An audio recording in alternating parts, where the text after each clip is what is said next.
Bueno, me presento, soy Génesis Sandoval Mondaca, soy parte de la Unidad de Ética y Seguridad en Investigación de la Vicerrectoría de Investigación y Posgrado, y además formo parte del Comité Ético Científico en Ciencias Sociales, Artes y Humanidades como secretaria ejecutiva y coordinadora.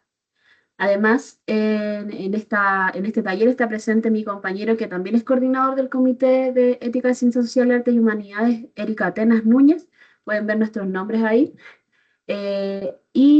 La idea del taller es que podamos ir viendo específicamente aspectos del llenado de protocolo. Luego le vamos a dejar nuestros contactos. Si quieren hacer a lo mejor preguntas más específicas, pueden dejarlas en el chat igualmente y ahí también vamos viéndolas al finalizar. Lo primero que les quiero pedir es que puedan escanear este QR que se está presentando para poder tomar asistencia del taller. Dentro de este QR van a ser redirigidos a un link donde se les pide indicar el nombre del módulo o taller y sería taller de llenado de protocolo del SEC-CSAH-UC. Y les doy un minuto para que puedan escanear este QR.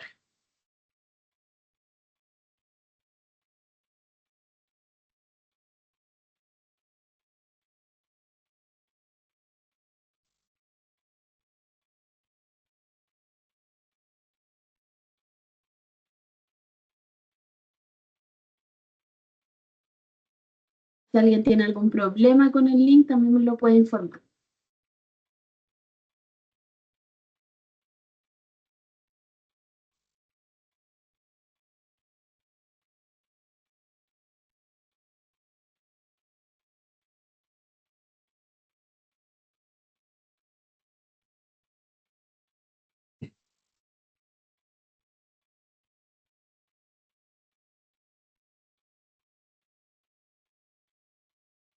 Enseguida lo vamos a compartir por el chat, Claudio. No hay problema, lo vamos a enviar enseguida.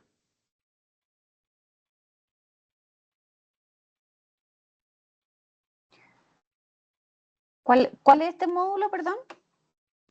Taller de llenado de protocolo SEC-CSAH-UC. El nombre que aparece en pantalla. Cierto, gracias.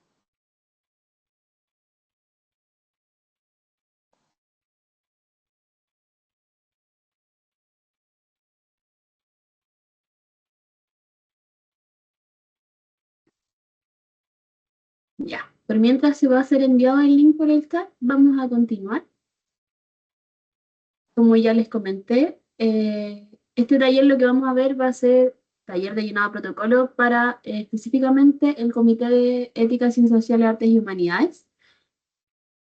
Ahí Eric envió el link para que lo puedan ver por el chat, el link para la asistencia de este taller.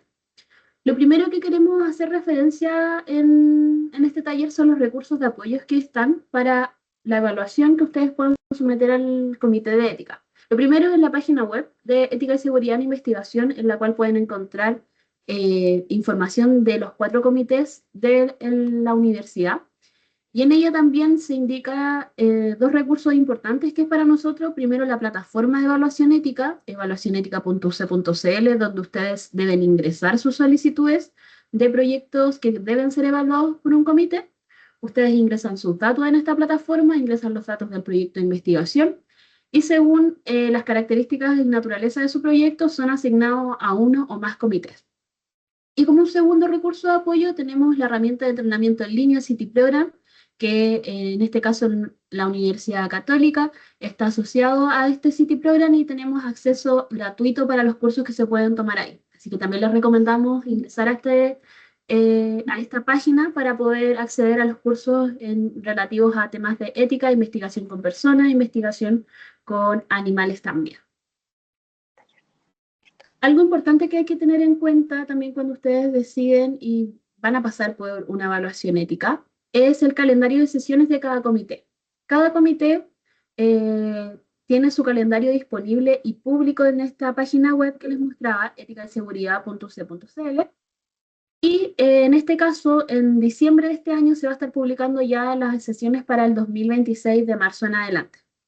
Por ahora, nos quedan disponibles sesiones, tenemos la próxima sesión el 19 de septiembre, para la cual ya la fecha límite de recepción de documentos ya fue, pero nos queda disponible el 3 de diciembre y 17 de diciembre, que son las del 2026. 2025 y para enero el 7 de enero y 20. El Comité de Ciencias Sociales, Arte y Humanidades sesiona cada 15 días y se reúne todas las semanas con la directiva del comité para discutir diferentes solicitudes que llegan, tanto enmiendas, renovaciones, cierres, proyectos exentos de evaluación ética, proyectos expeditos que trabajen con datos de acceso privado que necesiten autorización y a otras solicitudes que vayan surgiendo. Además, es importante señalar que según reglamento, el comité debe evaluar proyectos de investigación dentro del plazo de 20 días hábiles siguientes, contado desde la revisión de documentación realizada en sesión ordinaria, plazo que puede prorrogarse por otros 20 días hábiles de existir razones fundadas para esto. Así que esto también es un dato que ustedes deben tener en consideración. Y ahora, yendo específicamente a la revisión de los protocolos, comentarles que según reglamento nosotros tenemos una definición de lo que es la investigación y lo cual debe ser evaluado, que es investigación. ¿Aquí? ¿Sí?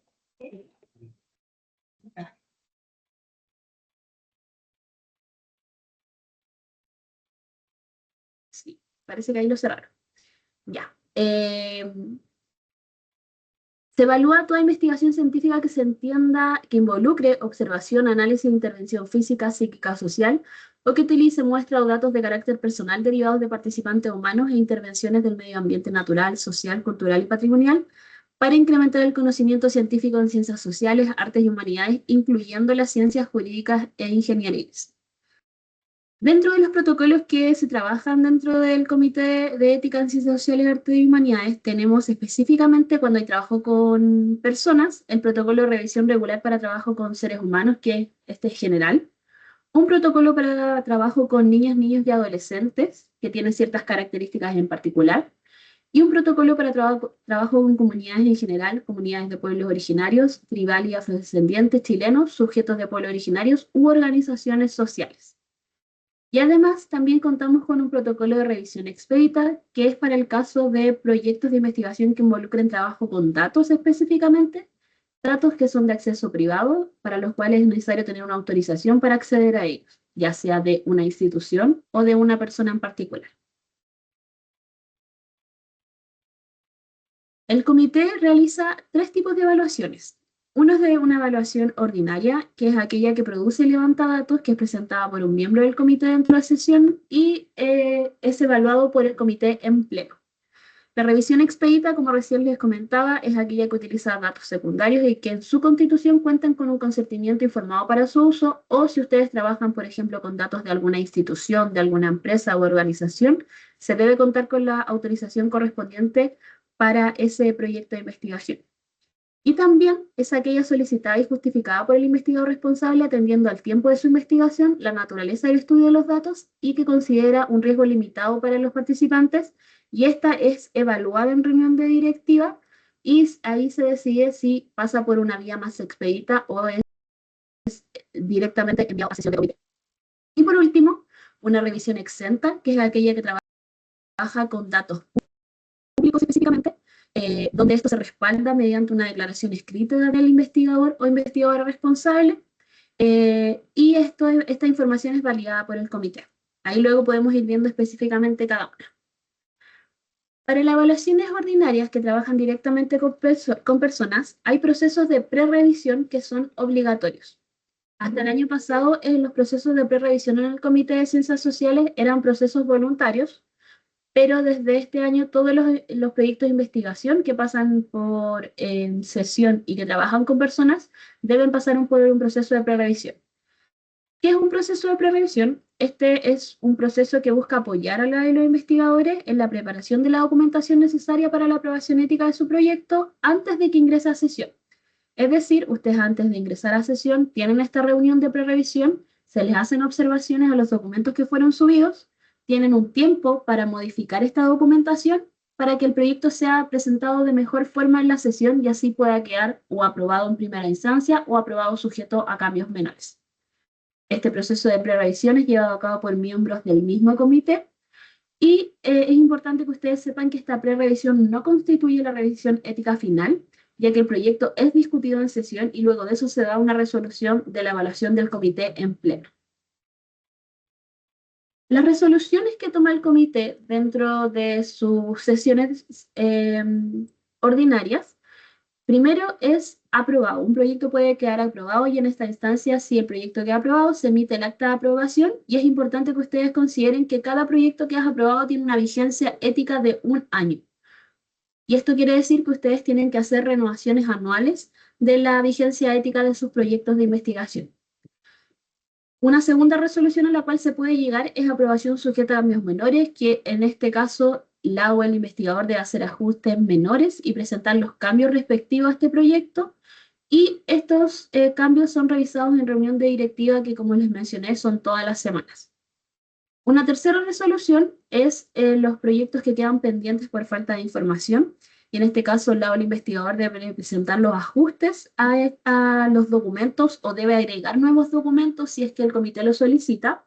Y este proyecto reingresa al comité y se vuelve a evaluar en sesión para ratificar si es aprobado o no es aprobado. Y por último, está la categoría de no evaluable por falta de información, que es en el caso de proyectos que no presentan toda la información necesaria para poder tomar una decisión o la naturaleza de la investigación finalmente no resulta admisible porque, por ejemplo, puede no estar considerando el uso de consentimiento informado o no hay adecuados procesos de traspaso de información, etc. Ahora pasando específicamente a las secciones que tiene el protocolo de revisión regular. Sí, veo una mano levantada. Si quieren van dejando las preguntas en el chat para poder pasar esta parte que a lo mejor va a ser un poco más de mucho contenido y podemos responder todas las preguntas al final. ¿Ya? Y ahí yo después en el chat voy leyendo las preguntas que ustedes van haciendo en el chat. Ya, una primera parte de los protocolos de revisión regular son los antecedentes de la y los investigadores del equipo de investigación en su totalidad. En este caso, ustedes deben identificar correctamente a toda persona que sea parte del equipo con el rol, el nombre, el root, la categoría académica, la institución, el correo, experiencia en la temática de estudio y si posee o no capacitación en ética de investigación. Preguntas frecuentes que recibimos acerca de esta parte es, por ejemplo, si la capacitación en ética de investigación es un requisito o no. Les comento que no es un requisito, pero sí es una sugerencia que al menos una persona del equipo cuente con esto. Es decir, si en su equipo de investigación son 4 personas y de las 4 personas ninguno tiene capacitación en ética, lo más probable es que el comité, dentro de las observaciones que le haga al proyecto, les sugiera que alguien tome alguna capacitación en ética. Por lo tanto, no es un requisito, pero sí se sugiere que alguien del equipo pueda tener alguna capacitación. Experiencia en la temática, esto es dependiendo de la temática que ustedes vayan a trabajar y ustedes deben calificarla si es alta, media o baja. Y además con esto ustedes tienen que presentar los currículum del equipo de investigación. Esto es algo que se debe adjuntar al protocolo, los currículum de cada persona que es parte del equipo de investigación. Una segunda parte del protocolo importante que deben hacer alusión es a los antecedentes del proyecto. Dentro de los antecedentes del proyecto, primero tenemos la fuente de financiamiento, donde ustedes deben declarar específicamente cuál es el financiamiento del proyecto. Y aquí solamente voy a hacer un comentario muy particular. En el caso de que alguno de ustedes, por ejemplo, esté en proceso de postulación a un proyecto, a un fondo de investigación, no debe pasar por evaluación ética. Solamente cuando ustedes tienen su financiamiento adjudicado es cuando deben solicitar la evaluación ética, no antes. Lo que puede hacer alguna concurso o alguna entidad patrocinante o financiadora es pedirles el código de ética o pedirles el certificado de recepción de solicitud, que eso es hacer la solicitud en la plataforma de evaluación ética, ¿ya? Aquí es importante separar que ustedes lo primero que hacen es solicitar la evaluación ética por la plataforma. Ustedes lo solicitan, se revisa su solicitud, ustedes son asignados a uno o más comités y ahí ustedes recién pueden subir documentación. Cuando ustedes suben la documentación es cuando el comité empieza el proceso de evaluación ética, no antes. Solo con la solicitud creada en la plataforma no hay evaluación. ¿ya? Para que lo puedan tener en cuenta. En relación a la propiedad o custodia de los datos, aquí ustedes deben indicar claramente quién es el custodio de los datos que ustedes van a levantar o los datos que ustedes van a usar. Dentro de las fechas estimadas, ustedes deben indicar el inicio, cuándo va a ser el inicio del proyecto, la fecha de inicio aproximada del reclutamiento de participantes y la fecha de término. Aquí tener en mente que la fecha de inicio del proyecto no puede ser antes de la aprobación ética. Todo proyecto de investigación para poder comenzar debe tener aprobación ética antes de llevarse a cabo. ¿Ya? ¿Por qué? Porque los comités éticos científicos no evalúan retroactivamente proyectos que ya hayan comenzado o hayan levantado datos con anterioridad. Dentro de una tercera parte del protocolo de revisión regular, tenemos los antecedentes para la evaluación de la validez científica y utilidad social de la investigación. Aquí deben indicar objetivo general, objetivos específicos, y específicamente en el recuadro de validez científica, ustedes deben hacer alusión a la relevancia del proyecto desde una mirada científica y social. Acá no se pide que sea una explicación extensa, puede ser de una página y está bien, pero ahí deben citar si hay estudios previos, nacionales e internacionales, que sustenten lo que ustedes están planteando, ¿ya? Y eso es algo que sí o sí se debe señalar dentro del protocolo. Tenemos un segundo apartado que es de metodología, y dentro de la metodología hay otros apartados, pero el primero es describir el diseño de investigación, el tipo de metodología usada y sus diferentes etapas. Aquí ustedes, por ejemplo, si tienen apoyo de imágenes o de gráficas, lo pueden sumar. Por ejemplo, una primera parte a lo mejor cuantitativa y una segunda parte cualitativa, y esto ustedes lo tienen perfectamente señalado en una gráfica, lo pueden sumar dentro del protocolo, no hay problema. La idea es que esto quede lo más claro posible para que la evaluación pueda ser llevada a cabo por el comité en pleno. Es importante señalar que los protocolos de revisión son documentos autoexplicativos, por lo tanto, ustedes deben señalar claramente todos los aspectos que se consultan, y a veces yo sé que pueden ser algunas preguntas repetitivas, pero la idea de esto es que quede la claridad posible, la mayor claridad posible de los proyectos que ustedes están presentando.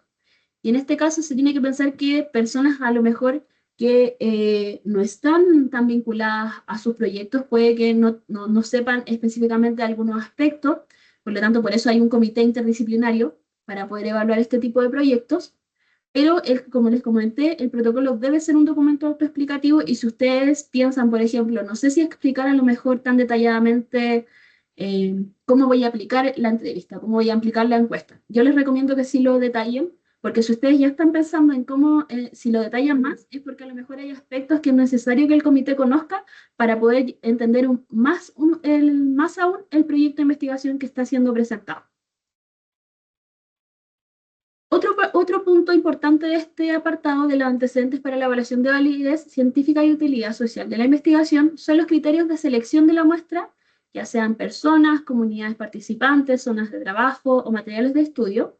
Y acá ustedes deben señalar específicamente quién es el responsable de la selección de la muestra. Ustedes al principio tenían este apartado que dice antecedentes del equipo de investigación y hay una columna que dice rol. Si ustedes señalaron que el rol, por ejemplo, del investigador responsable va a ser de quien seleccione la muestra, aquí se debe indicar. O si ustedes trabajan con ayudantes de investigación, deben señalar acá, pueden señalar ayudante de investigación, pero debe estar correctamente identificado en esta primera parte del equipo de investigación. También deben señalar el número de participantes de la investigación que sea considerado para las actividades de levantamiento de información, describir y justificar claramente los criterios muestrales para la selección de participantes, y acá se solicita que eso sea descrito muy detalladamente. ¿Cómo se seleccionarán los participantes del estudio? Explicar el tipo de muestreo que utilizarán para realizar la selección.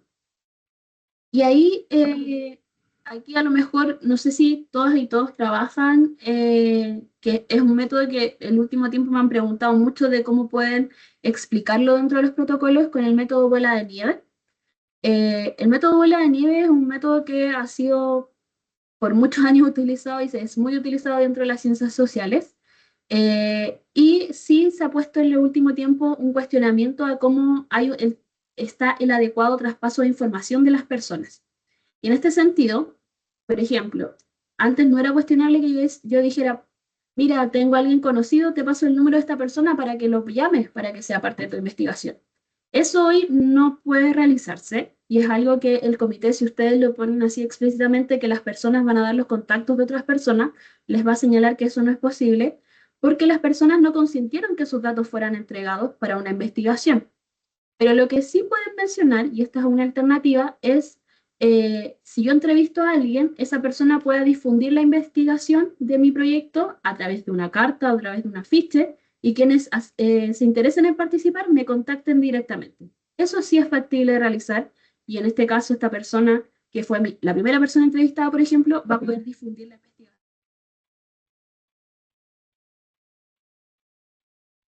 Además, también se consulta cómo ustedes van a asegurar que se respete la voluntariedad de participación de las personas en los procesos. Aquí en general se hace mención a lo que es el consentimiento informado, que es un documento que obviamente ahí se respalda que todo este proceso sea voluntario, pero también hay en otras aplicaciones de instrumentos hay que ver bien cómo se respeta esta voluntariedad. Por ejemplo, si yo trabajo en contextos de investigación en docencia, ahí ustedes tendrían que explicar bien, por ejemplo, quién va a aplicar el instrumento, si es la misma persona, profesor o profesora que es del equipo de investigación, quién va a reclutar a las personas, cómo se va a asegurar que no exista esta asimetría de poder para que haya a lo mejor presión de participar, etc. Ahí siempre depende del contexto en el cual yo voy a llevar a cabo investigación, de cómo indicar, cómo asegurar y respetar la voluntariedad de participación. En relación al reclutamiento de la muestra, ustedes deben señalar específicamente cuándo van a reclutar a las personas y dónde las van a reclutar. Estas son preguntas que a veces algunos me comentan, es la misma pregunta, es repetitivo. Como les mencioné antes, puede serlo, pero ahí yo les pido que sean lo más claros posible en señalar cuándo van a reclutar. Ahí se dan ejemplos, en jornada laboral, horario de clase, etcétera, dónde, si va a ser de forma presencial, si va a ser de forma online, si van a usar solamente invitaciones por redes sociales, etcétera. No importa que repitan la información, pero que quede lo más claro posible de cómo van a realizar este proceso de reclutamiento. Si ustedes utilizan algún tipo de material para reclutar a personas, sea cartas de invitación, sea afiche, cartas de invitación, digo, en papel o online, van a enviar correos de invitación, esto debe ser presentado al comité, ¿ya? Deben presentar estos documentos al comité para que sean evaluados y estos documentos, cuando el proyecto sea aprobado, son timbrados por el comité y son los que deben ser usados para la aplicación de instrumentos. ¿Quién va a reclutar a las personas y comunidades? Nuevamente, al tener claridad de los roles del equipo de investigación, ustedes deben indicar acá quién va a ser la persona que va a tener este rol de reclutar a las personas y o comunidades. En relación a los instrumentos de intervención y recolección de datos en caso de ser utilizados, ustedes deben señalar específicamente qué tipos de instrumentos van a utilizar dentro de su proyecto de investigación. Si ustedes van a usar más de un instrumento, nuevamente deben detallarlo, y si a ustedes a lo mejor les parece que puede quedar más claro a través de una gráfica, al igual que a lo mejor se pudo haber hecho cuando se explicaba la metodología, lo pueden hacer. ¿Por qué esto es importante? Porque a veces hay proyectos que tienen diferentes etapas o fases, y en cada etapa o fase ocupan uno o más instrumentos, y la idea es que quede claro que, por ejemplo, en una primera fase va a haber una encuesta, en una segunda una entrevista y en una tercera un focus group. Perfecto, esto quedó claro que en cada fase va a haber una aplicación de un instrumento y ustedes deberían detallarlo en este apartado. También deben enlistar y describir de forma breve las variables o dimensiones de exploración. Y acá, si ustedes tienen más de un instrumento, deben declararlo por cada instrumento, las variables o dimensiones que cada instrumento pretende abarcar. Y esto es un aspecto crucial y ellos ustedes deben señalarlo. ¿Por qué? Porque en el apartado que viene, que dice si los instrumentos se van a crear durante la investigación, explicita aquí que se compromete a someter estos instrumentos de evaluación y aprobación del comité mediante una enmienda antes de ser aplicados. Si ustedes en su proyecto de investigación, por ejemplo, tienen una primera fase donde van a hacer revisión de bibliografía y luego, dependiendo de esa revisión, van a elaborar los instrumentos, Esto quiere decir que al comité en su evaluación original no se les van a presentar los instrumentos y solamente para poder evaluar eso tenemos las dimensiones. Por lo tanto, es importante que las dimensiones estén claras y se puedan indicar claramente en el protocolo de revisión regular.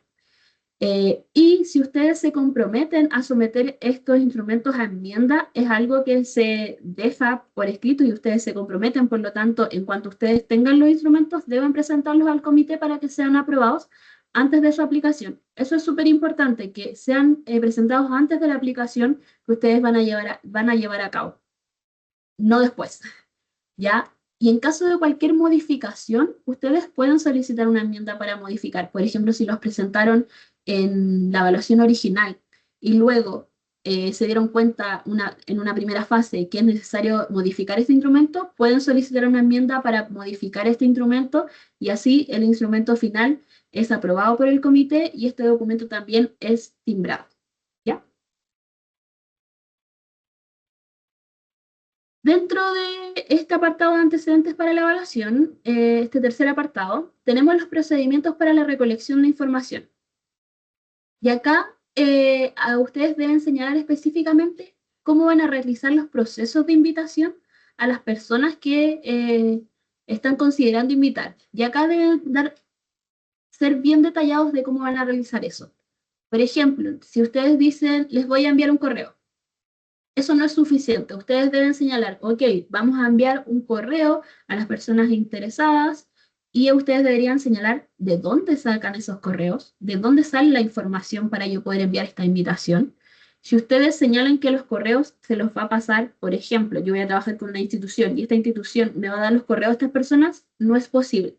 Como ya lo mencioné antes, las personas son sus datos personales, por lo tanto ellas tienen que consentir que sus datos sean para investigación y no por otro motivo. Si están en una institución, esa institución los tiene porque ellos son parte de la institución, no por una investigación. Por lo tanto, acá ustedes deben señalar claramente que estos procesos de invitación van a respetar específicamente el adecuado traspaso de información de cada persona. ¿Ya? Si ustedes tienen diferentes etapas o fases en su proyecto de investigación, también deben señalar esto de las diferentes invitaciones que van a realizar en cada fase, o si va a haber una vinculación entre fases, o se va a invitar a las personas que participaron en la primera instancia, se va a invitar nuevamente a la segunda, etc. Pero aquí deben aclararlo. También, ¿quién va a solicitar la firma del formulario de consentimiento informado o de las autorizaciones a particulares e instituciones? Aquí también es importante señalar quién va a realizar este aspecto. En los consentimientos informados para firma, tenemos que firma el investigador responsable y quien aplica, en este caso, el consentimiento. Por lo tanto, si es el mismo investigador, va a la firma 2 veces. Si no, deben señalar aquí claramente quién cumple ese rol. ¿Cómo se va a obtener la firma del formulario de consentimiento informado? Ya sea para procedimientos presenciales, online o por correo. Y ahí ustedes deberían señalar cómo se va a realizar esto. Comentarles que dentro del Comité Ético Científico de Ciencias Sociales tenemos dos modelos de consentimiento informado. Uno es para firma, y este en general se ocupa para entrevistas, focus group, entrevistas y focus group. Y el consentimiento informado online específicamente es solo para encuestas o cuestionarios. No es para ninguna otra aplicación. Es solamente para cuando se aplican encuestas o cuestionarios, se aplica el consentimiento informado online. Si ustedes, por ejemplo, van a hacer una entrevista y esta entrevista va a ser online, ustedes lo que deberían hacer es enviarle el documento de consentimiento informado a las personas y que ellas lo puedan devolver firmado, siempre ellos quedándose con una copia de este documento. Si ustedes van a aplicar un consentimiento informado online, ya sea por algún formulario que ocupen de Google, Outlook u otra plataforma, lo que se solicita es que ustedes puedan asegurar que la persona se quede con una copia de este documento. Dentro de estos formularios muchas veces hay posibilidades de poner documentos adjuntos o pueden poner un link para que la persona pueda descargar estos documentos o algunos incluso solicitan, es una información que ellos solicitan que a lo mejor es su correo, que le pueda llegar un correo, perdón, con la respuesta de esta encuesta y les va a llegar la copia del consentimiento informado. Pero siempre asegurar que las personas se queden con una copia del consentimiento informado. ¿Ya?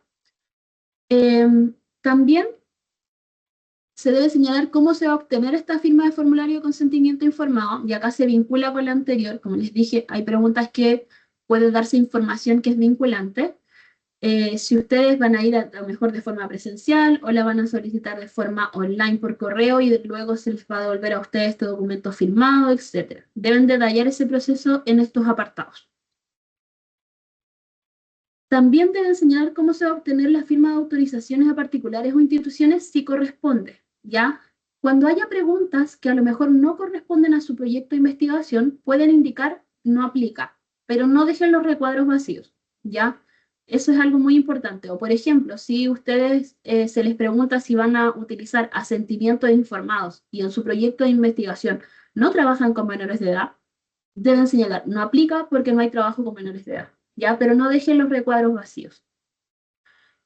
También, ¿quién va a aplicar los instrumentos o hacer las intervenciones que están consideradas del proyecto de investigación? Nuevamente deben identificar claramente los roles que están asociados a esto. ¿Cómo se van a aplicar los instrumentos a hacer las intervenciones? Ya sea de forma presencial, online, si ustedes van a hacer entrevistas, si van a hacer por medio de alguna plataforma en particular, o va a ser de forma presencial vinculado en este caso con el participante y se van a poner de acuerdo, o si ustedes van a aplicar encuestas, si estas encuestas las van a aplicar de forma presencial, las van a aplicar a través de un formulario o en papel, etc. Ahí siempre tienen que tener en consideración que para la aplicación de estos instrumentos deben asegurar siempre minimizar los riesgos y maximizar los beneficios para la y los participantes. Eso es algo muy importante que deben tener en cuenta.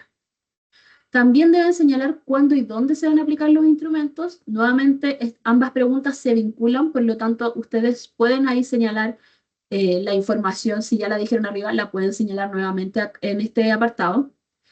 Y por último, de esta parte, deben definir específicamente los análisis, los mecanismos de análisis que ustedes van a usar en su proyecto de investigación y cómo estos tienen relación con los objetivos específicos y generales del estudio. Así que ahí ustedes los señalan y deben señalarlos claramente para que el comité en este caso pueda evaluar si esto tiene relación con los objetivos que ustedes plantearon. También dentro del protocolo se les pregunta a ustedes si requieren autorización institucional para realizar el estudio y ahí solamente se les pide poner sí o no. No tienen que dar una explicación, solo sí o no. Pero también dentro del recuadro a ustedes se les pone un link porque ustedes tienen disponible un modelo de carta de autorización institucional. Modelo de carta que ustedes pueden modificar según la naturaleza de su proyecto. Ya eso es algo importante que puedan considerar. En general, este modelo puede decir como director de establecimiento y ustedes van a decir, oh, esto está dirigido a lo mejor a colegios, pero ustedes pueden modificarlo, por ejemplo, si van a trabajar con empresas o van a trabajar con instituciones de educación superior o van a trabajar con comunidades, organizaciones sociales, juntas vecinales, etc. Lo pueden modificar y eso es algo que es un recurso que está dentro de nuestra página web. Y si ustedes, y estos los últimos dos recuadros que están ahí, si ustedes trabajan con estamentos UC, ustedes deben solicitar autorización a la prorrectoría. Hace algunos meses atrás se cambió el proceso de autorización de prorrectoría. Antes se solicitaba tener la carta de autorización de prorrectoría para que el proyecto pudiera ser aprobado por el comité. Desde hace, yo creo, 2 o 3 meses atrás, este proceso cambió. Y ahora la lógica es primero pasar por evaluación ética y cuando el comité señala el proyecto está en condiciones de aprobarse, ustedes solicitan la carta de autorización a prorrectoría directamente, esto es de responsabilidad del investigador responsable, y él es quien gestiona esta carta. ¿Ya? Todo esto es para cuando ustedes trabajen con estamento UC, ya sea para trabajar con datos de estamento UC, solamente con datos, por ejemplo, solicitar información sociodemográfica de los estudiantes de segundo año de todas las carreras de la universidad, por ejemplo. Esto debe ser solicitado. O si ustedes van a hacer aplicación de instrumentos a estamento UC, ya sea estudiantes, ya sea administrativos, ya sea académicas o académicos, o profesionales de la universidad. Y además, dentro de esta autorización hay un documento que ustedes también deben subir, que ese se gestiona después de emitir el acta, que es la autorización de vicerrectoría de investigación y posgrado. Y esta carta ustedes lo que deben hacer es llenar la carta y subirla con los documentos a la plataforma de evaluación ética. Cuando su proyecto es aprobado por el comité, nosotros internamente desde la Unidad de Ética y Seguridad en Investigación la gestionamos internamente y a ustedes después les va a llegar este documento directamente por la Vicerrectoría de Investigación. En el caso que ustedes trabajen solo usando infraestructura UC, no trabajando con estamentos UC, por ejemplo, yo necesito utilizar salas de determinada facultad porque voy a usarlas para entrevistar a personas que vienen de otra parte. Eso es usar infraestructura UC, por lo tanto esto debe ser autorizado por la Vicerrectoría de Investigación y Posgrado. Así que eso también es algo que deben considerar. Un cuarto apartado son los antecedentes para la evaluación y el cuidado de las personas y comunidades participantes y de sus entornos socioculturales y patrimoniales. Dentro de este apartado tenemos una primera parte que es la relación riesgo-beneficio. Aquí ustedes deben señalar específicamente si la investigación considera que es invasiva o puede potencialmente causar algún efecto nocivo o algún grado de malestar, ya sea físico o psicológico en las personas. Si ustedes señalan que sí, deben explicitar claramente las medidas de mitigación para ese malestar o potenciales efectos nocivos, pero además aquí lo más probable es que se les solicite un protocolo de eventos adversos, dada la temática de su proyecto de investigación. ¿Ya? También deben señalar si la investigación busca beneficiar directamente a las personas o a las instituciones o comunidades participantes del proyecto, y si hay un beneficio directo, señalarlo. Es importante indicar acá que tanto en el protocolo cuando indican esto de los beneficios directos como en el consentimiento informado, por ejemplo, si ustedes señalan si hay un beneficio directo porque con la participación van a aumentar el conocimiento en la temática que estoy trabajando. Eso no es un beneficio directo, es un beneficio a lo mejor indirecto de la participación de las personas. Tiene que señalar claramente a las personas que no hay un beneficio directo, por ejemplo, pero que sí con su participación van a contribuir al conocimiento en tal tema específicamente. Y los últimos dos recuadros, y es importante tener en cuenta esto, la diferencia entre ambos conceptos de incentivo y compensación. Si su investigación involucra alguna forma de incentivo en los participantes, deben declararlo, o si involucra compensación. Un incentivo, por ejemplo, es cuando yo, para invitar a participar a las personas, y dentro del consentimiento informado también se señala, dentro de los participantes voy a sortear 5 gift cards o voy a sortear entradas al cine, y esto es un incentivo para que estas personas participen. Pero la compensación lo que busca es poder compensar, como lo dice la palabra, y lograr un equilibrio de respecto a los costos que la persona tuvo que tomar para poder participar de mi investigación. Por ejemplo, si yo mi investigación les solicito a las personas tener entrevista en un determinado lugar y estas personas van a tener que gastar de su dinero pasajes en micro, por ejemplo, yo lo que puedo hacer es decirle la compensación que hay del proyecto, les vamos a dar una tarjeta VIP con 5.000 pesos para los pasajes que usted va a utilizar por venir a este lugar a tener la entrevista conmigo. Y esa es una compensación, ¿ya?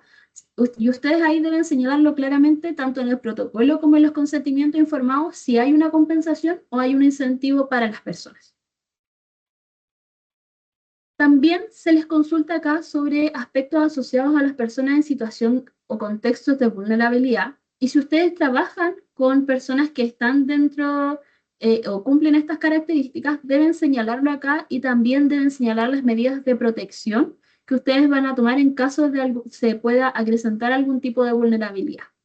Y eso es algo que deben indicarlo dentro del protocolo de revisión regular. Y además, también hay otro apartado que habla acerca de la protección de la intimidad y la confidencialidad de los participantes, donde ustedes describen, esto es un poco como la trayectoria del dato que ustedes van a levantar o del dato que van a utilizar. Ustedes deben, en este apartado, detallar la cadena de custodia que ustedes ya tienen trabajada para el almacenamiento y acceso a los datos personales de los participantes del proyecto y el resguardo de confidencialidad que ustedes van a utilizar. Primero se les pide que señalen, expliquen los usos permitidos de estos datos, cómo se van a manejar estos datos, cómo se van a anonimizar esta información para resguardar la confidencialidad. quién va a tener acceso a estos datos y quién es su custodio. Y acá, por ejemplo, si ustedes señalan que el equipo de investigación va a tener acceso a los datos, perfecto, pueden señalarlo, pero el equipo de investigación debe estar descrito en la primera parte, y eso es algo importante. ¿Y quién es su custodio? Deben señalar claramente, en general es el investigador responsable, pero tenemos proyectos de investigación donde a veces no es el investigador responsable. Por lo tanto, ustedes deberían declarar aquí quién es el custodio de la información que ustedes van a estar utilizando dentro de su proyecto. ¿Dónde y cómo van a almacenar los datos? Y acá lo que se les solicita es que puedan señalar claramente las medidas de protección que van a tener para poder almacenar los datos, por cuánto tiempo se van a almacenar y usar los datos. Y acá ustedes pueden señalar un tiempo determinado o indefinido, ¿ya? Pero esto debe estar especificado también en el consentimiento informado. Si ustedes señalan, por ejemplo, que los datos van a ser usados y almacenados durante lo que dure la investigación, esa es la misma información debe estar dentro del consentimiento informado. Si ustedes señalan que los datos van a ser almacenados de forma indefinida, ustedes deben señalarlo, pero también señalar la finalidad del uso indefinido de esos datos. Y esto debe ir en concordancia con lo que se le indica también a las personas participantes dentro del consentimiento informado. Además, también se les solicita que indiquen qué se hará posteriormente con los datos. Y esto en el caso, por ejemplo, si ustedes señalan que va a haber un periodo definido de uso de datos, deben señalarlo. ¿Qué se va a hacer con ellos? ¿Se van a eliminar? ¿Se van a destruir los datos? ¿Qué es lo que ustedes van a realizar? Y en este caso, les quiero poner un ejemplo que el último tiempo hemos visto varios proyectos de investigación que lo están realizando. Por ejemplo, si se realizan entrevistas o focus group y se graban audio, lo que algunas y algunos investigadores están señalando es que van a almacenar la transcripción de estas entrevistas o estos focus, las van a almacenar por tiempo indefinido de forma anonimizada y lo que se va a eliminar es el audio, que el audio sabemos que es la voz de la persona, por lo tanto es un dato personal, y ese es el dato que se va a eliminar, pero el dato que va a permanecer y va a ser usado luego a lo mejor de la investigación es la transcripción que está anonimizada. Y eso es algo crucial que ustedes deben asegurar, la anonimización de ese dato.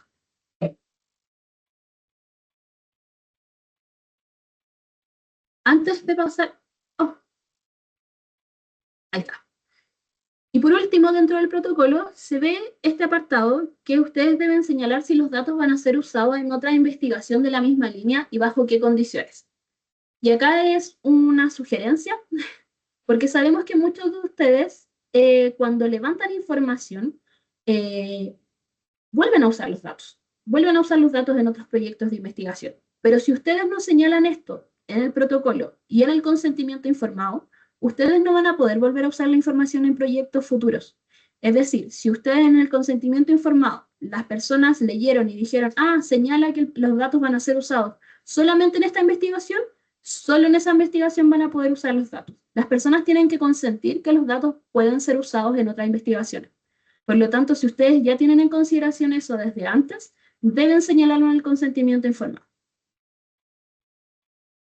Y por último, los dos apartados que están al finalizar el protocolo, uno son los aspectos asociados a la participación en la investigación de miembros de pueblos indígenas u originarios, donde ustedes deben señalar si hay participación, explicar qué estrategias en particular van a emplear y cómo serán implementadas para la participación de estas comunidades. Igualmente, como les comenté en un inicio, hay un protocolo específicamente para trabajo con comunidades y si ustedes, es su caso, deben usar ese protocolo. ¿Por qué? Porque en ese protocolo se solicitan información un poco más específica acerca del trabajo con estas comunidades.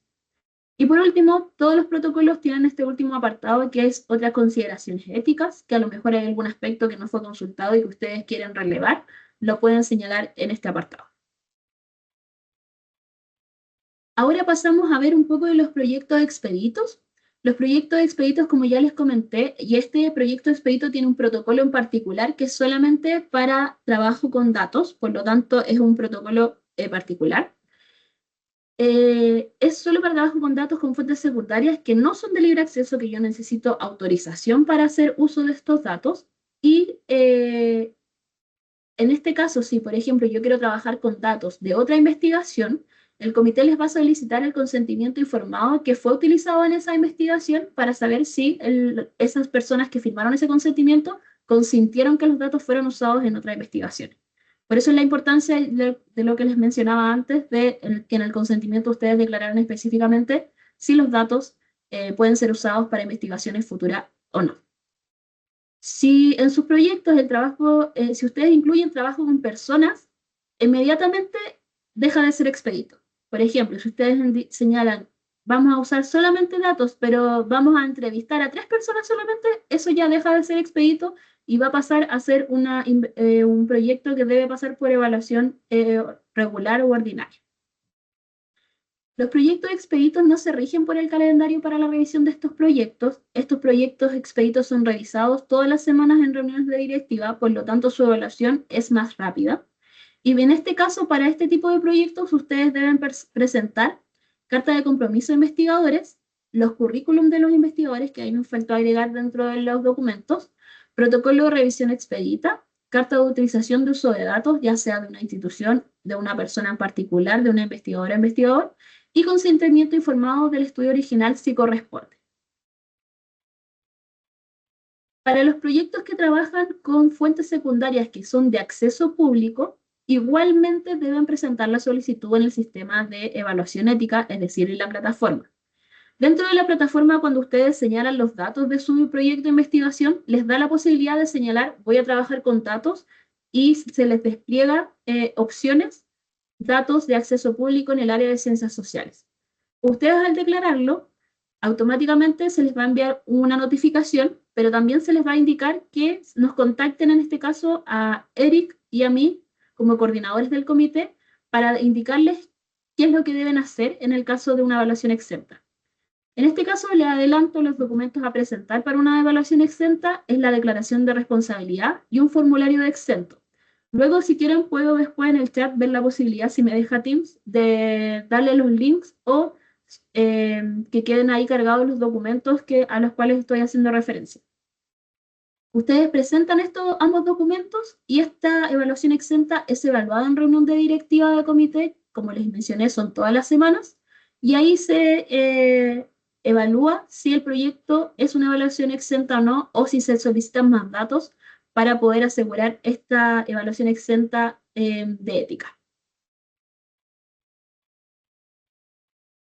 Y por último, quiero pasar esto de forma muy rápida porque vi que hay preguntas por el chat y van a ser las 4 de la tarde. Sobre el consentimiento informado, que es algo que nunca está de más poder hacer énfasis. Nosotros les recomendamos siempre hacer uso del consentimiento informado. En cualquier instancia que ustedes requieran levantar datos, independiente si es una investigación o si ustedes están considerando que ese levantamiento de datos va a ser una investigación, igualmente recomendamos usar un consentimiento informado. ¿Por qué? Porque si en un futuro ustedes quieren usar esos datos, si ustedes no tienen algún documento que acredite que las personas consintieron que los datos fueran usados, el comité de ética les va a decir que no pueden ser usados porque las personas no consintieron su uso. Por lo tanto, siempre es recomendable hacer uso del consentimiento informado.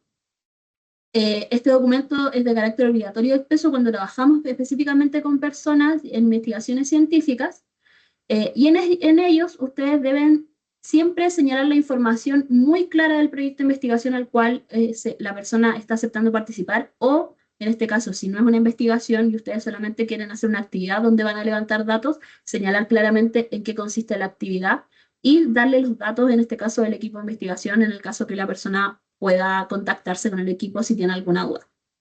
Dentro del formulario de consentimiento informado, siempre debe firmarse en duplicado. Como ya les mencioné antes, siempre debe haber una copia de este documento para él o la participante, ya sea de forma online o sea de forma presencial. ¿Ya? En este documento debe contar con la firma del participante, del investigador responsable y de quien aplica este instrumento. Y un punto a tener en consideración cuando trabajen con consentimientos informados online es que siempre debe estar la opción explícita al final del texto de aceptar o negarse de participar, ¿ya?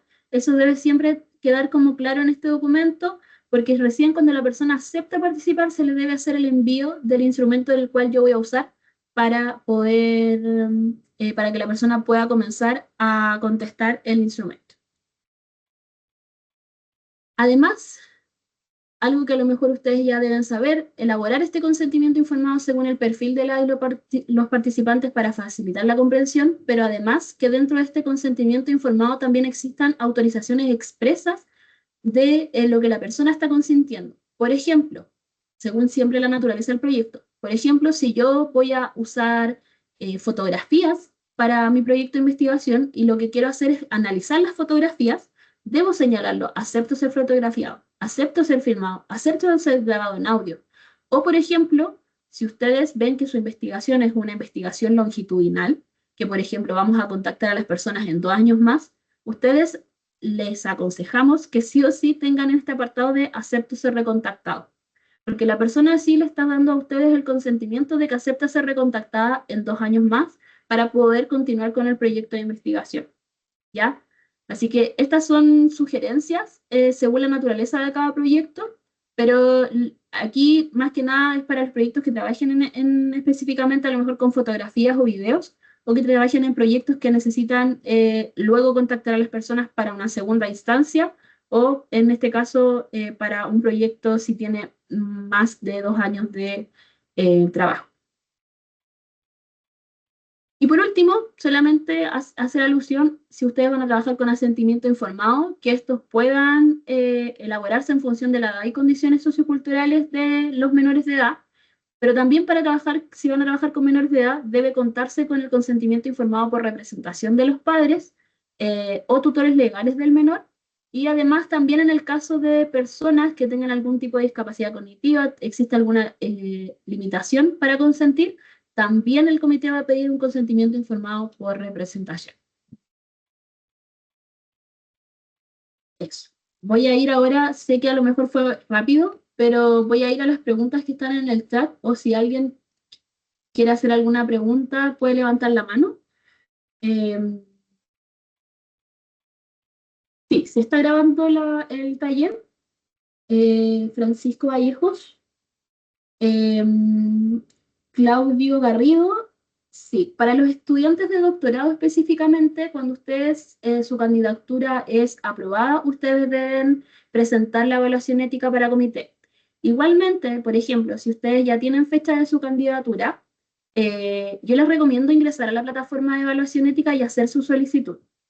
¿Por qué? Porque así van adelantando trabajo. Esto es solo la solicitud en plataforma, no es la evaluación ética. Y ahí eso creo que es algo importante que debe quedar claro, que eso es solo el hacer la solicitud, no solicitarle al comité que evalúe su proyecto de investigación. ¿Ya? Así que ahí se recomienda eso. Carolina se recomienda.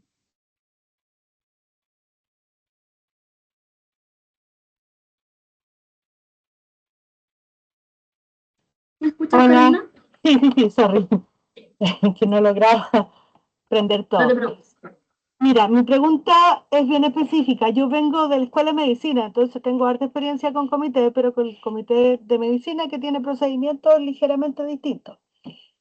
Entonces, una de las cosas que generalmente nosotros hacemos cuando tenemos que, por ejemplo, buscar datos de la ficha clínica, y es imposible volver a reconsentir al paciente, es tener lo que se llama una dispensa de consentimiento, en donde en el fondo nosotros le pedimos al comité que nos deje acceder a los datos, pero que efectivamente en el fondo esos van a ser almacenados de manera codificada o anonimizada para proteger un poco la identidad de los pacientes. En este caso en particular, el estudio que queremos hacer nosotros tiene que ver con un estudio de investigación con los becados. Entonces, ahí nosotros queremos acceder a la base de datos que tiene nombre y todas esas cosas de posgrado de la Escuela de Medicina para poder en el fondo registrar a los participantes, sacar sus datos sociodemográficos y eventualmente quizás desde ahí sacar en el fondo el dato de contacto.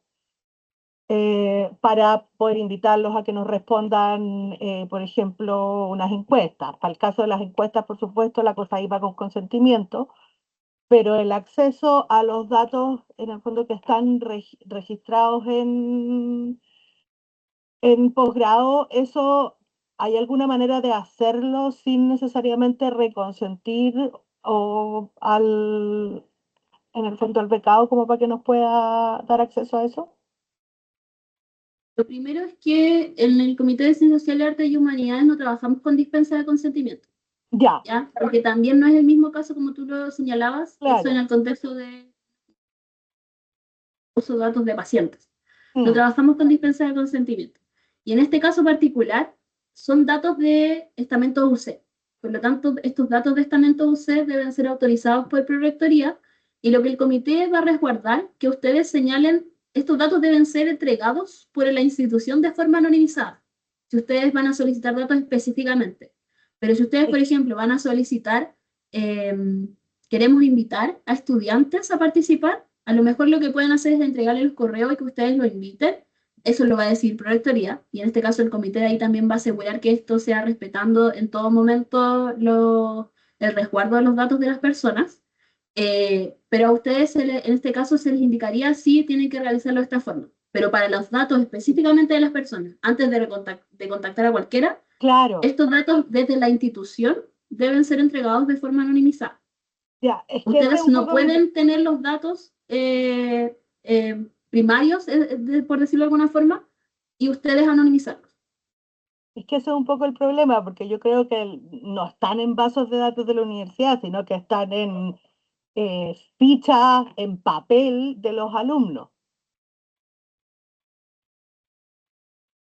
Datos de evaluaciones.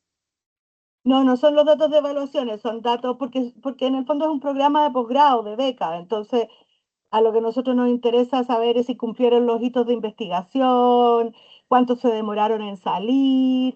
Y ese tipo de datos yo creo que no los registra la universidad, sobre todo porque nosotros además tenemos ganas de ir para atrás 20 años atrás. Entonces, es súper difícil que algo como eso existe.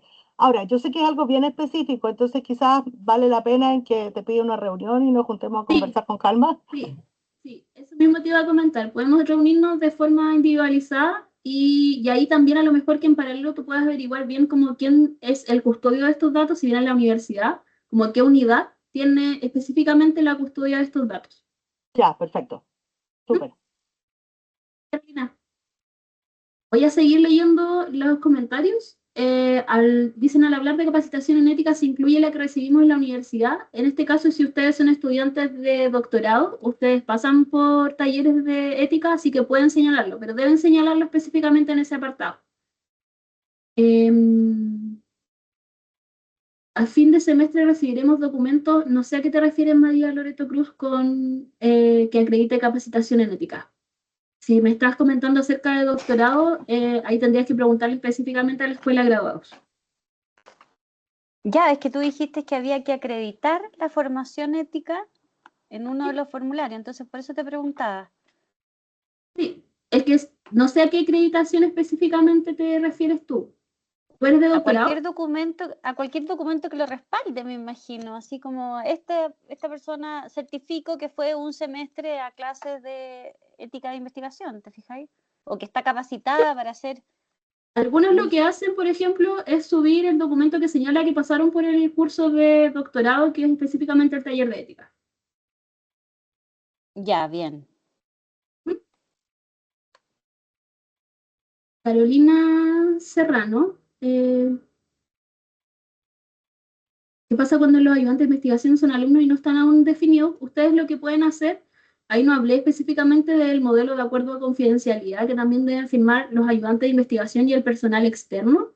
Si no está definido el equipo de investigación aún, ustedes después en una enmienda, cuando ya esté definido, pueden presentarlos al comité junto con los acuerdos de confidencialidad correspondientes. Voy a tomar la palabra de Diego Vilches, que levantó la mano. Hola, muchas gracias por la charla.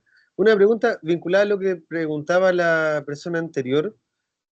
Si uno es doctorado UC y no tiene ese documento porque no lo descargó en ese minuto cuando aprobó el curso de ética de la investigación hace 10 años atrás, ¿se asume que al ser doctorado en la universidad viene con esa capacitación? No se asume. Y si no se asume, ¿cómo se podría volver a tener Podría ese... señalarlo en el mismo protocolo. Cursé doctorado y tuve el curso de ética. Como les dije, no es una exigencia del comité. Ustedes no van a quedar Ah, pendientes o no se va a calificar al equipo de investigación como no apto porque no tenga capacitación en ética. sino que lo que se hace es sugerir que se pueda tomar cursos de ética, específicamente trabajo con personas o trabajo con datos. Pero si no tienes el Perfecto, muchas documento en gracias. particular, ahí a lo mejor es preguntar a la escuela de graduados, o si ya no es posible recuperar este documento, lo puedes explicar dentro del protocolo que tú participaste en instancias de cursos de ética cuando cursaste el doctorado. Ya, bacán, muy, muy claro. Gracias. Ojo que esos certificados duran 2 años nomás, entonces sí lo tendría que repetir de todas formas. Los certificados que en este caso damos como unidad duran 2 años, pero en este caso los cursos de ética que da en la escuela de graduados, por lo que entiendo, no sé si ellos dan un certificado específico con duración, no lo sé. Yo sé que algunos lo que han hecho es subir como el documento que acredita que lo cursaron. Ustedes deberían, el documento les sirve o no. Ya, Larisa Muñoz pregunta, soy tesista de un Fondesit y mi investigación es sobre mi tesis en el marco de esta investigación. ¿Debo poner al equipo investigador del Fondesit en esto o solo debo estar yo en el formulario? En este caso, si eres tesista de un Fondesit, el académico responsable debe estar sí o sí declarado, en este caso tu profesora o profesor. Creo que alguien tiene el micrófono abierto. Si lo pudiera apagar. Gracias. Larisa, en este caso debes indicar el académico responsable de tu proyecto de investigación. Si coincide que también es el investigador responsable está en Fondesit, puedes señalarlo, pero ahí también recomendamos a lo mejor indicar el investigador responsable del Fondesit si no es tu académico responsable. Si las otras personas del proyecto de investigación Fondesit no van a hacer nada en tu proyecto de investigación, no es necesario que lo indiques, solamente serías tú y tu académico responsable. En el caso de doctorado, Mirna Johnson, en el caso de doctorado, ¿se considera el profesor guía como parte del equipo de investigación? Sí, deben indicarlo ahí como parte del equipo de investigación porque además es el académico responsable y el académico responsable también es registrado dentro de la plataforma de evaluación ética. Así que ahí también deben señalar los datos de esta persona. Alexan, creo que así se pronuncia tu nombre, disculpa si no lo pronuncio bien. Señala, soy estudiante de doctorado en Ingeniería de Transporte. Una parte de mi estudio será el análisis de la experiencia de viaje en el transporte público. Se planea reclutar una muestra de aproximadamente 50 personas entre profesores y funcionarios de la UC para medir sus viajes diarios en transporte durante una semana. Cada participante recibirá una pulsera que medirá datos fisiológicos y su localización durante los viajes, además de responder una encuesta después de cada viaje. Asimismo, sobre satisfacción de viaje y emociones. O sea, asimismo, los participantes responderán a una encuesta al inicio del estudio sobre sus datos sociodemográficos, incluyendo si padece alguna enfermedad que pueda afectar su ritmo cardíaco. Por favor, ¿podría darme recomendaciones que debería considerar para la presentación del estudio ante el comité? Entiendo que hay datos sensibles, sí. A lo mejor lo que podemos ahí ver, Alexan, es una reunión directamente para el caso de tu proyecto, ¿ya? Porque como tú comentabas, hay varios aspectos que a lo mejor hay que resguardar y documentos que deberían ser subidos, en este caso, para la evaluación ética. Y hay un aspecto que no me queda tan claro que dice 50 personas entre profesores y funcionarios de la UC. ¿Es un criterio de inclusión? ¿Es necesario para el objetivo de investigación que tú estás planteando? Como que también eso es algo que podríamos ver. Así que si te parece, yo después después de responder las preguntas del chat, voy a señalar mi correo electrónico y el de mi compañero Eric para que nos puedan contactar para una reunión. Ya, Carolina había Gracias. como... De nada. María Loreto Cruz también había consultado. Si dentro de mi proyecto de tesis para doctorante en teología fundamental incluye el estudio de las obras completas de un autor, Santa Teresa de Ávila, y desde su espiritualidad proponer una nueva teología del cuerpo, entonces no trabajo con otros, ni consulto a través de cuestionarios, ni experimento con animales. Igual tengo que llenar el formulario y pasar por evaluación ética. Como les comenté, si ustedes, estos datos, María Loreto, son datos que son de acceso público, igualmente tiene que pasar en la plataforma, como les mencioné, sí o sí deben hacer su solicitud. Y en este caso, si es exento, el comité es el quien certifica que es exento. Y ahí debe llenar los documentos específicamente de exento. Es un proceso que es un poco más rápido que una evaluación de trabajo con personas, pero igualmente debe hacerse porque así también cuentas con la certificación correspondiente a esto. Muchas gracias. Misma Johnson también preguntaba cómo se presenta una enmienda, si los correos son públicos, imagino que no hay problema. Sí, pero deben señalarlo específicamente en el protocolo que los correos de las personas que ustedes van a reclutar o de instituciones son públicos. Si no lo señalan, en este caso el comité no tendría cómo saber que son públicos. ¿Cómo se presenta una enmienda? Es igual de a lo mejor para otra capacitación, pero dentro de la plataforma ustedes van a encontrar que tienen las casillas donde pueden solicitar cuando ya la evaluación original está terminada, enmienda, renovación, seguimiento y cierre.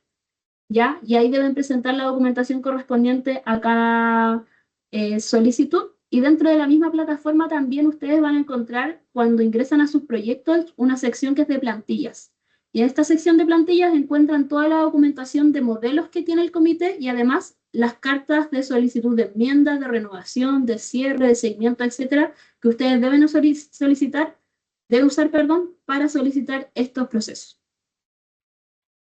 Andrea Fuentes señala: actualmente me encuentro como postulante para UNIPRE 26 del Instituto de Historia. Es mi primera vez como postulante. ¿Este formulario es aplicable para el IPRE? De ser el caso, este documento se presenta una vez iniciado el documento o finalizado el IPRE. Creo que no entiendo muy bien tu pregunta, Andrea, del formulario, porque en el IPRE yo sé que les piden específicamente la capacitación de la plataforma sincrónica, de contar con los módulos de la unidad de ética. A lo mejor, si pudieras levantar la mano, hablar. Si no, si quieres nos podemos quedar al final hablar específicamente de esto. Mirna Johnson. Si voy a trabajar para mi doctorado con estudiantes de escuelas de publicidad, entonces si me autorizan a trabajar con la escuela de publicidad UC, ahí Mirna, no sé si estoy entendiendo bien, porque te veo. Veo que tienes la cámara. Entendía que si yo, lo que pasa es que además yo trabajo en la Facultad de Comunicaciones, además de hacer el doctorado. Entonces, me habían dicho que yo no podía trabajar en realidad con los estudiantes de escuelas de publicidad porque yo trabajo acá. Entonces, más que no poder realizarlo, es que tú tienes que asegurar que la participación sea voluntaria, y en este caso, por ejemplo, si vas a invitar a estos participantes, no puedes ser tú quien los invite. Tiene que ser otra persona, a lo mejor ver algún ayudante de investigación que los pueda invitar, para que no haya esta relación, no sé cuál es tu cargo, pero para que no haya esta relación de asimetría de poder y ellos se vean a lo mejor como forzados a participar, porque si no, no se les va a poner una nota o no se les va a poner a hacer un trámite, etcétera. Como que o sea, pues se podría, pero es más, eso es más complicado en ese sentido, pero sí se tomar podría. mayores resguardos para respetar la voluntariedad de participación de la y los estudiantes. Ah, ok. Gracias. Carolina Serrano: un proyecto con varias fases en donde no necesariamente todos los participantes participarán en todas las fases, ¿debe tener varios consentimientos? Depende. Depende, en este caso, si los participantes, si yo tengo tres fases, y en cada fase voy a aplicar un instrumento y no necesariamente todos van a participar del mismo, se recomienda que se haga un consentimiento por fase, por ejemplo. O si yo voy a trabajar con grupos, que se haga un consentimiento por grupos. Mirna Johnson, no me quedó claro, ¿podrías dar ejemplos de beneficios directos? Por ejemplo, si yo lo que voy a hacer, incluso ahora, trabajando con estudiantes, por ejemplo, lo que voy a hacer es medir una metodología de trabajo para aprender específicamente algo. Y yo lo voy a aplicar con ellos y ellos van a aprender cómo se trabaja eso. Eso es un conocimiento que va a quedar para ellos. Por lo tanto, eso es un beneficio directo porque ellos van a adquirir un conocimiento que antes no tenían y lo van a poder hacer suyo y lo van a poder seguir utilizando seguido. O si yo hago un taller, por ejemplo, y dentro del taller elaboro algún material, no sé, material docente, por ejemplo, y ese material docente va a quedar después disponible para las personas, es un beneficio directo. ¿Ya? Pero el que se contribuye al conocimiento no es un beneficio directo para las personas. Y eso hay que declararlo específicamente y está bien, no está mal, pero hay que declararlo que no es un beneficio directo para las personas. Porque las personas, si no se están beneficiando directamente, a lo mejor ustedes pueden señalar, se van a crear políticas públicas a lo mejor con lo que estoy haciendo. Sí, pero la persona en ese momento directamente no va a tener un beneficio. Isia Verano, una consulta. Por ejemplo, en el caso de trabajar con artistas, en entrevistas, por ejemplo, ¿es necesario anonimizar los datos en el caso que se le pregunte acerca de su práctica u obras públicas conocidas? ¿Es obligatorio anonimizarlo? No. Ustedes, por ejemplo, aquí a lo mejor, el mejor ejemplo, cuando uno trabaja con expertos, y en este caso a lo mejor artistas, a lo mejor ellos quieren que salgan sus nombres en mi proyecto de investigación, y ustedes deben dar la posibilidad. Si usted considera, si usted prefiere que se dé a conocer su nombre cuando, no sé, se cite específicamente algo que usted dijo, señálelo aquí. Dentro de las opciones que yo les me comentaba al final del consentimiento, acepto que mi nombre sea publicado en la tesis, por ejemplo. Y la persona lo consiente. Lo que ustedes siempre deben resguardar es que los datos pueden ser anonimizados. Si la persona explícitamente señala, yo quiero que mis datos no sean anonimizados y que se diga claramente que yo dije esto, pueden señalarlo. Y esto en general pasa con los expertos que uno les pregunta y los expertos es como, le pregunté al experto tanto acerca de esto. Y eso puede quedar, pero debe quedar específicamente en el consentimiento informado. Paulina González. Primera pregunta, ¿sería posible que nos compartan el correo, al correo de la presentación? Yo creo que la puedo subir acá dentro del mismo chat, porque no sé si voy a tener los correos de todas las personas que asistieron, pero también esta presentación va a quedar grabada y lo que podemos hacer a lo mejor ya es gestionar con las personas que les enviaron el link, de enviarles el link de grabación. ¿Sería posible se emita constancia de participación de este taller? No se emiten certificados de constancia de participación de este taller. Es porque es solamente explicación de acerca del taller de protocolo. Si a lo mejor necesitas algo más específico, Paulina, puedes escribirme directamente. Kelly Ledesma dice, realizar entrevistas con congresistas en otro país. ¿Qué proceso debo seguir? ¿Es necesaria la evaluación ética en ese país? ¿Hay alianzas de la UC con otras universidades o algo que debe hacer la estudiante? Kelly, en este momento, cuando hay trabajos de investigación que se realizan en otro país, el comité de ética lo que va a señalar es que se necesita la autorización ética local. Es decir, debes gestionar esta autorización en el país correspondiente y el comité lo que solicita para esto es que al menos presentes el correo o una evidencia de que se envió el proyecto a evaluación de determinado comité. Si a lo mejor quieres preguntar específicamente por el caso de algún país, nuevamente puedes escribirnos porque tenemos ya ejemplos de investigadoras o investigadores que han hecho esto y tenemos en la mente algunos comités que están emitiendo sus evaluaciones éticas para estos estudiantes o estos investigadores que están haciendo investigación en otros países. Pero esto lo realiza la persona, en este caso el lado del investigador que lleva a cabo el proyecto de investigación, no el comité de ética. ¿En investigación con estudiantes de básica se requiere además el asentimiento de los niños, además de los padres? Sí. Para trabajo con menores de edad es al asentimiento informado y consentimiento informado por representación de los padres o tutores legales. Y esto sí o sí debe estar. Si un menor de edad dijo que quería participar y no tenemos el consentimiento de los padres, el menor de edad no puede participar. Si un padre señaló que sí aceptaba que su hijo participara y el menor de edad no quiere participar, no hay participación del menor de edad. Edith Uvilla. Otra consulta, ¿el curso de integridad académica opera en este caso en el tema del curso de ética? Sí, lo puedes señalar y puedes subir ahí el certificado de este curso de integridad académica. ¿Es el curso de integridad académica que da la plataforma sincrónica? Me quedo la duda. ¿O es otro curso de integridad académica el que se da a principio de año? Claudio Garrido, ¿cómo conversa el SAE con este proceso del formulario y la aprobación del comité? Claudio, eso se lo deberías preguntar directamente a la escuela de graduados, porque ellos manejan este sistema del SAGA. Nosotros como comité de ética o unidad de ética e investigación no manejamos esa información. Sí, ahora voy a proyectar, Paulina. De hecho, voy enseguida.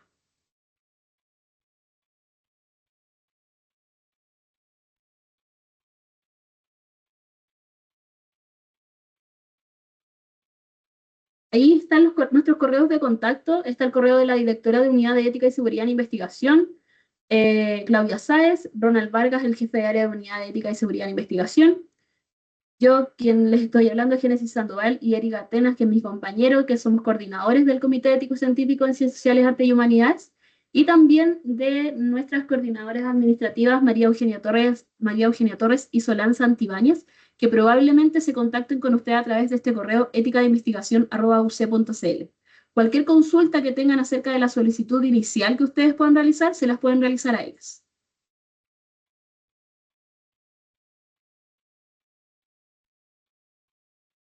Rosario Comparini, si estoy haciendo mi tesis en el marco de una investigación que ya pasó por el Comité de Ética, ya están levantados los datos que va a utilizar. ¿Cuál es el procedimiento que tendría que realizar? Tu tesis tiene que pasar por evaluación ética independiente que esté en el marco de otra investigación, porque tú lo que vas a hacer es usar datos de ese proyecto de investigación y eso es algo que debe ser evaluado por el comité.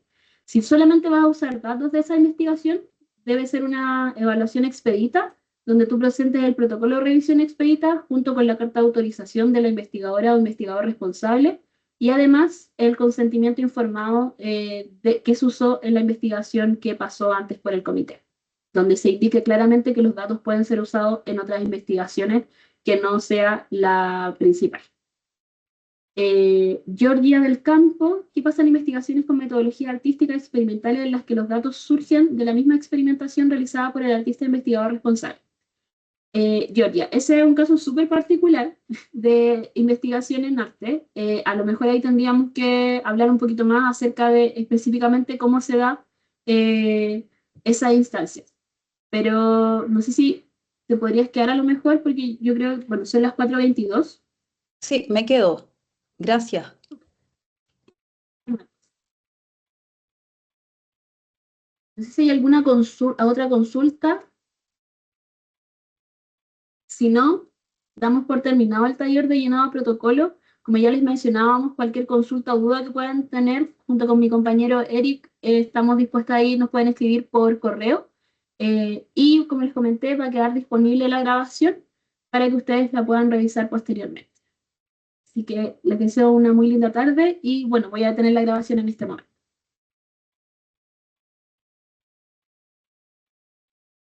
Muchas Linda gracias, tarde. Génesis.